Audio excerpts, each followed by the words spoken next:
5 previous year NEET questions from the chapter of classification of elements and periodicity in properties.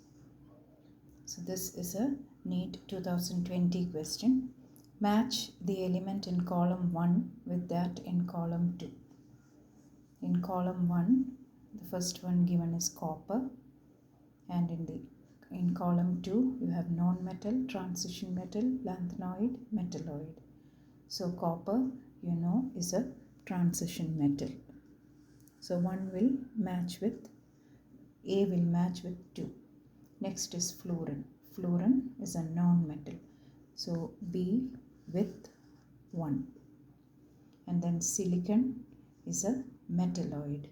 So C with 4. And cerium is a lanthanoid. So D with 3. Now we have to choose the correct option. Say option B is A 2, B 1, C 4 and D 3. So option B will be the correct choice.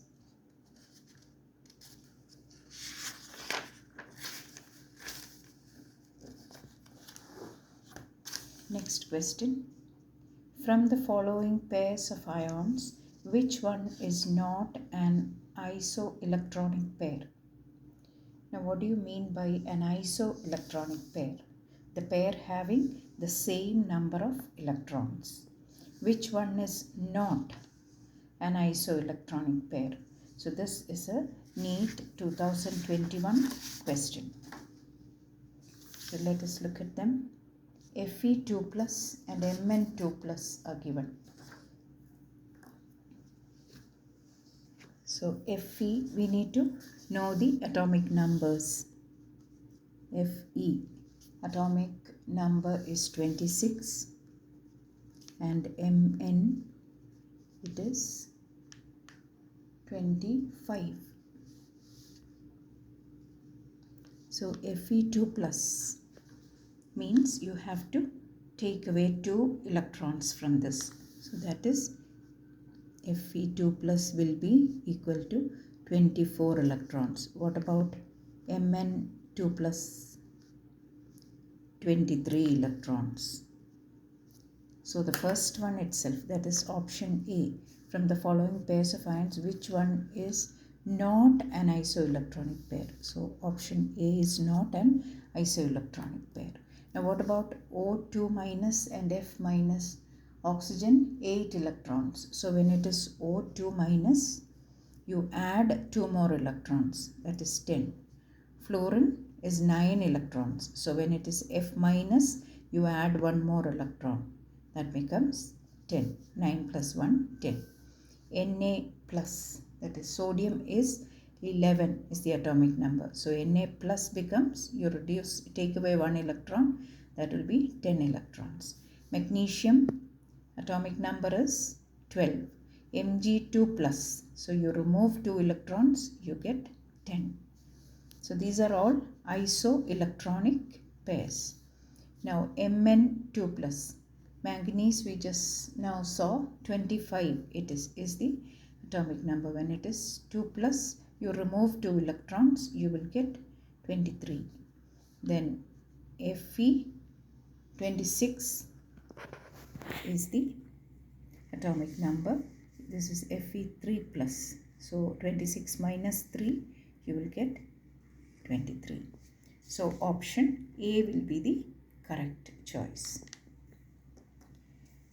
Third question. Which one of the following alkaline earth metal ions has the highest ionic mobility in its aqueous solution? And we are given beryllium, magnesium, calcium and strontium ions. So you know that as you go down a group, the size of the ion will increase because these are all 2 plus. So as you come down the group, the size increases. So strontium will be having the largest ionic size. But what are we asked? Ionic mobility in aqueous solution is what we are asked.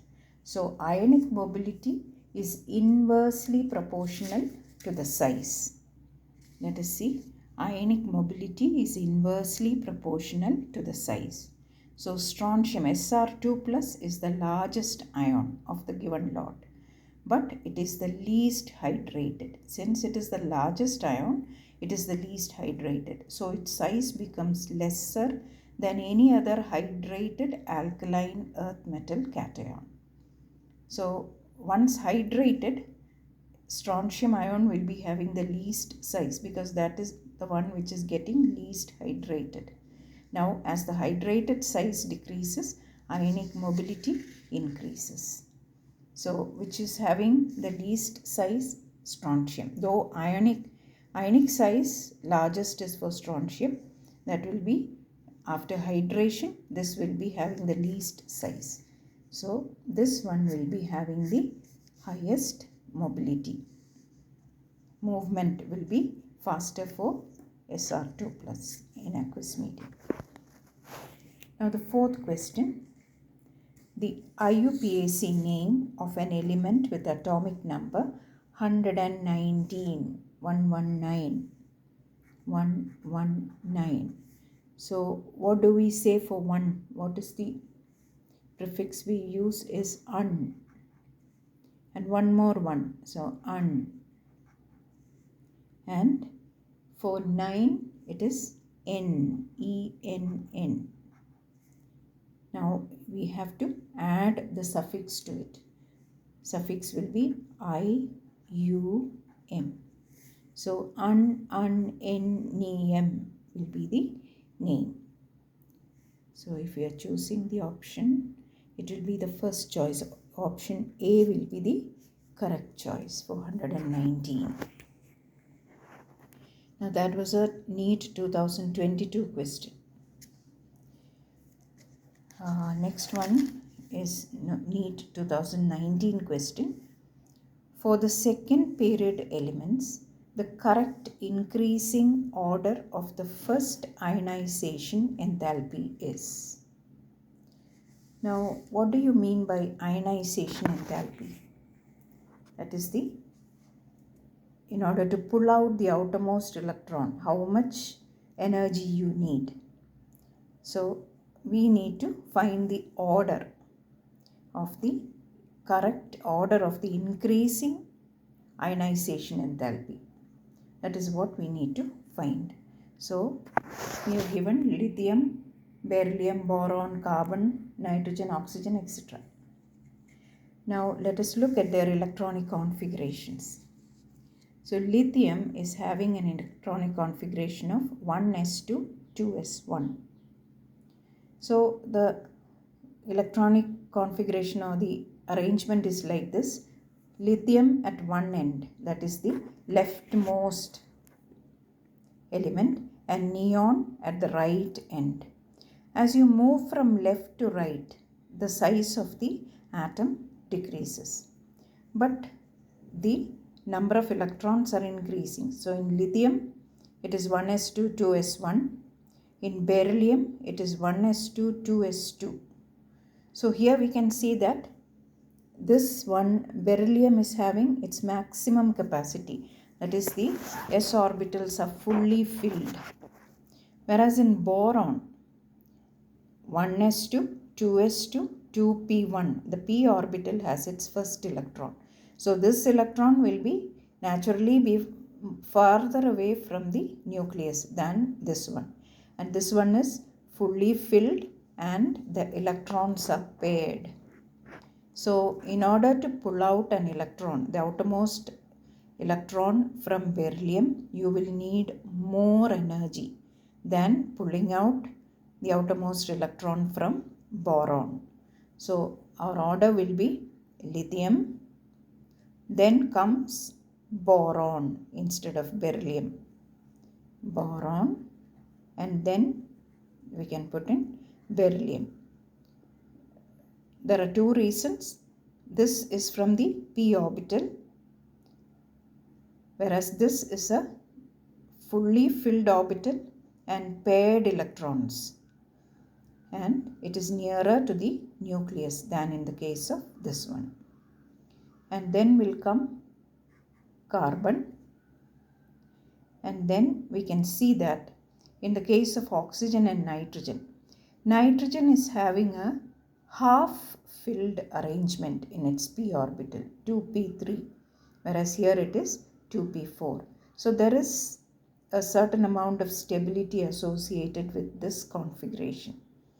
So pulling out an electron, the outermost electron from oxygen, is easier, or it requires lesser energy than pulling out the outermost electron from nitrogen. So after carbon, it will be oxygen, and then will come nitrogen. And then we can assign fluorine and neon. Neon will be having the highest because it is fully filled and it is the inert gas configuration. So it is very difficult to, it has completed the octet. So it is difficult to pull out the electron. So our order will be this: lithium, boron, beryllium, carbon, oxygen, nitrogen, fluorine and neon. Now let us check if that order is there. It's the fifth question. Yes, lithium, boron, beryllium, carbon, oxygen, nitrogen, fluorine and neon. So option A will be our correct choice.